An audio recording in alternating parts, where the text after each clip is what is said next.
Pushing pause is not the only way to tackle burnout. And in this episode, we are going to talk about 7 different categories of changes that we can make in order to beat burnout without pressing pause. The 7 categories of changes that we're going to learn are subtraction, addition, optimization, structure, balance, alignment, and growth. The first of these change models is subtraction. Subtraction is removing something from our lives. And I think that this is the first thing that a lot of people think about when they think, how can I manage my burnout? Or how can I better manage my energy? They think to themselves, I'm doing too much, let's do less. And in concept, this is a great idea. In application, I think a lot of people don't always remove the things that they should remove. And one of the ways that we can better evaluate what should go and what should stay is by looking at the net change in energy that occurs after doing an activity. In a previous episode, we talked about how activities require energy, but they also give us energy back. The amount of energy that we get back minus the amount of energy that is required for an activity is the net change in energy after doing the activity.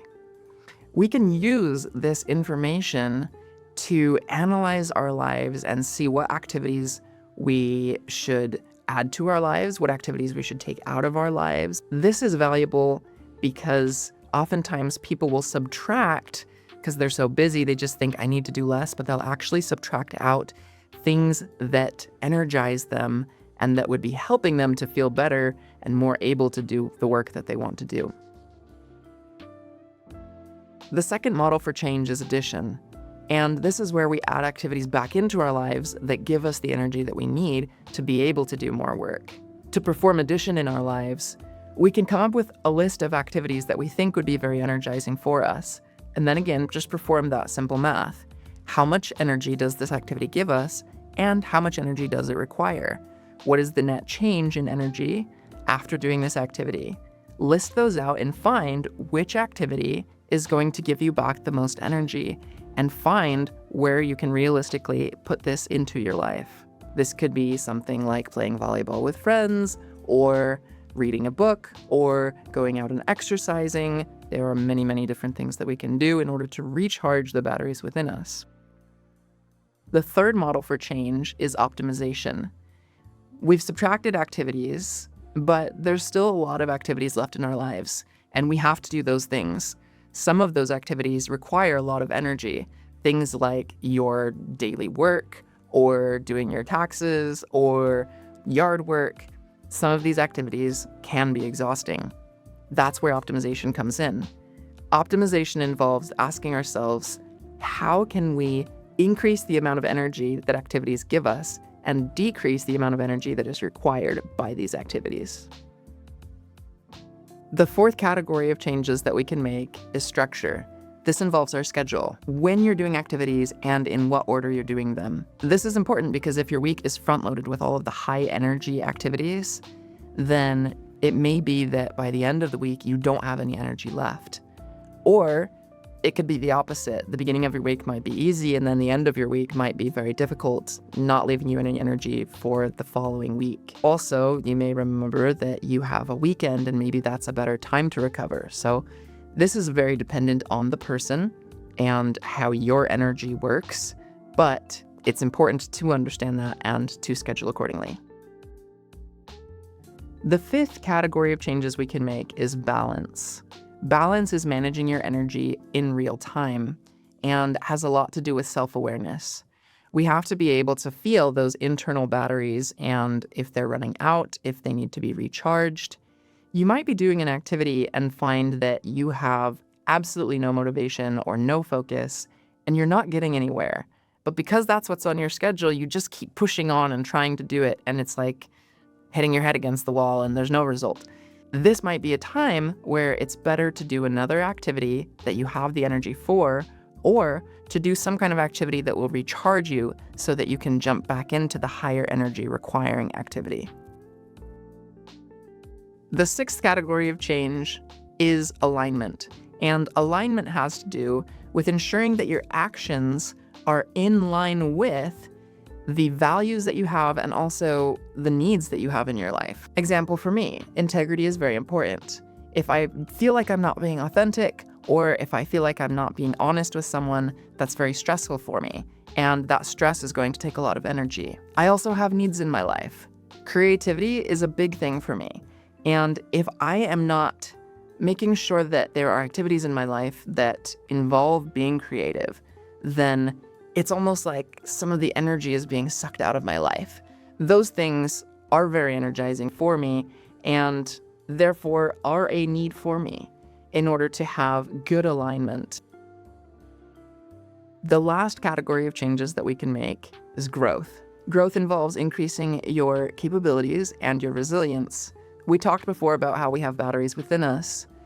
Turns out, a lot of those batteries are not static in their size. There are a lot of batteries that actually can grow. That capacity to work can increase. We might be able to handle social situations better. We might be able to increase our level of patience. We might be able to increase the amount of cognitive work that we can do. And the list goes on. Growth is also important in developing our own resilience. Developing ourselves as people, increasing our strengths, and learning resilience mindsets.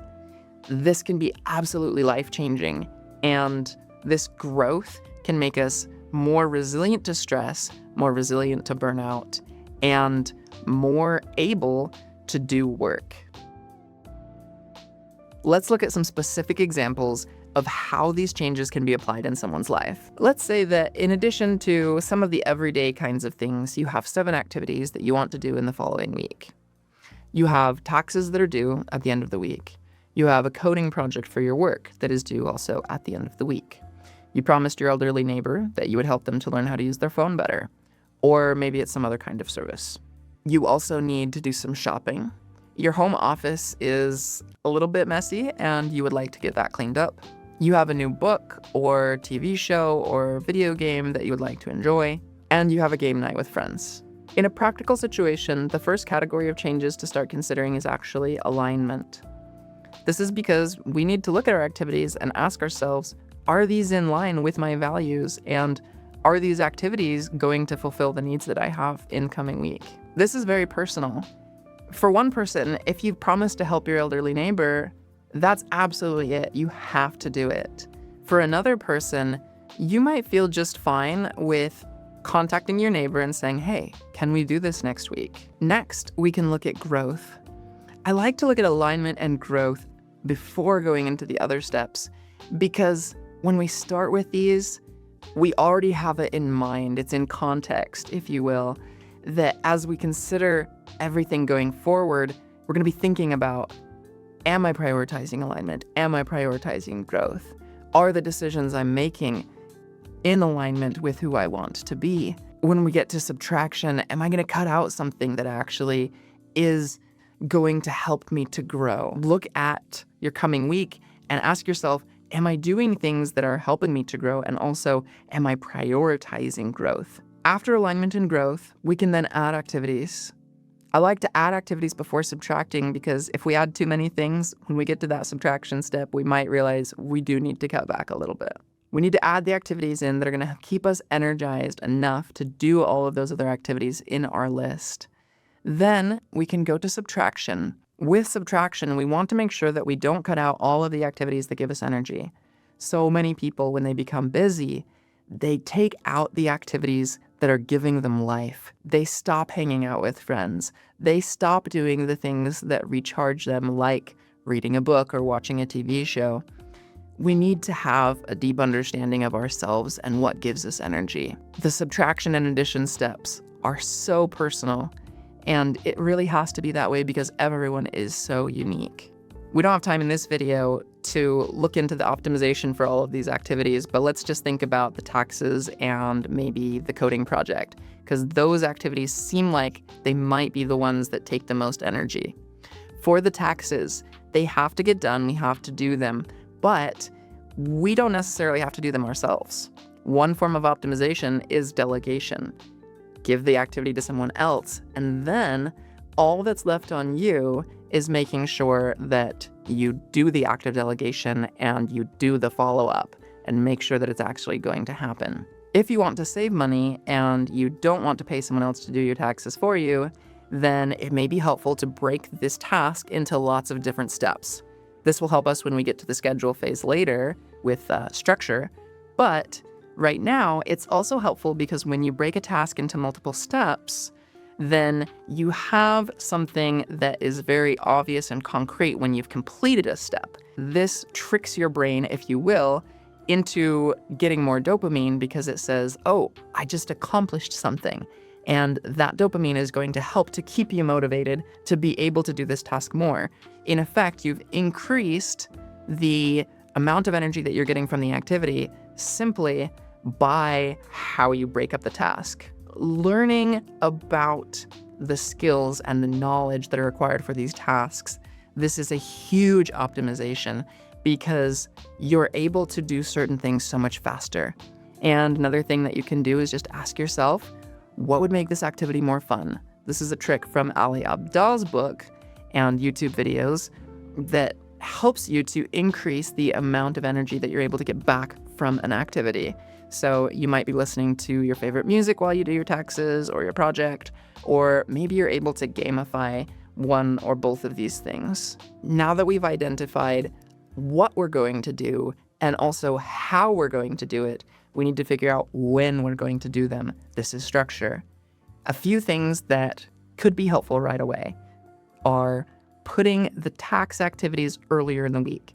For most people, when you're right up against a deadline, it's a lot more stressful. This is also personal because some people are able to work faster with the deadline and have a very difficult time motivating themselves to do something when they don't have a deadline. So I'm not saying this is a solid and irrevocable rule for all people, but putting this activity before the deadline so that you're not as stressed can reduce the amount of energy required. We might also choose to clean our home office earlier in the week because if we have a clean environment, it's going to be easier for us to focus and get into a flow state, which is going to give us a lot of helpful neurotransmitters and help us get our work done sooner. So by doing the home office cleaning earlier in the week, we can increase the amount of energy that we get back and reduce the amount of energy required for any other activity that we do within our home office. And then the final change model is balance. We need to manage the energy in real time while we're doing these things. Maybe we're doing our taxes and we find out there's an extra set of paperwork that we need to do that we didn't realize. It takes more time than we expected. It's stressful. This sets us back. Our schedule says we immediately should go shopping right after this.